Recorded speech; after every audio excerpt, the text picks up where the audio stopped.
And thank you so much for joining us here at 6 o'clock. I'm Craig McKee. I'm Tanya O'Rourke. A Detroit-based demolition company faces fines approaching $15,000 for the collapse of a power plant in Adams County that killed 2 people and injured 3 others.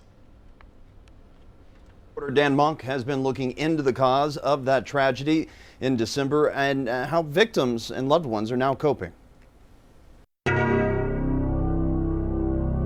tell him to get up, to walk out of there, because he's got me, he's got our 3 kids, and we have got a wedding. Lora Conley never stopped fighting for her fiance in December when Jamie Fitzgerald was trapped in the rubble of an Adams County power plant. He's one tough guy, and if anybody was going to make it out, it was going to be him. 4 months later, she's still fighting for Jamie. I just want answers.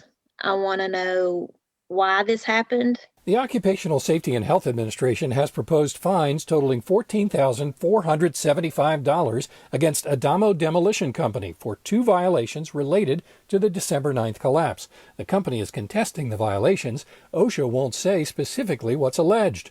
Records show one of the violations is serious and exposed 4 people to hazardous conditions. I want my kids to know that Jamie did everything that he was supposed to do and that he wanted out of there. She also wants to know whether Jamie's employer did what it was supposed to do. Cutting, sometimes he thought, the protocols were not being followed. Conley says Jamie told her supervisors from the Adamo group were not checking to make sure the right cuts were made in the power plant's steel superstructure.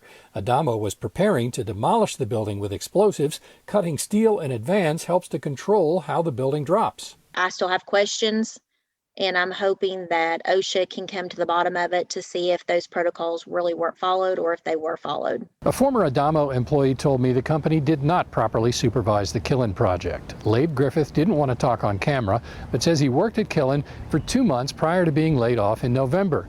He says one supervisor never got out of his truck when employees raised safety concerns on the job site. He added, quote, "I felt unsafe every day." Adamo Group wouldn't talk to us on camera, but the company's attorney released a statement saying there was no lack of supervision with respect to any component of this project. MIT engineering professor Thomas Eager told us power plants are tough to demolish because they have lots of redundant support structures that must be removed before blasting. It's a controlled explosion, but it's also a very sophisticated structural engineering problem where you've taken out all of the extra safety beams and columns and have just enough to hold the building up until you set off the charges. Because it's so complicated, Eager says supervision is crucial to a successful demolition.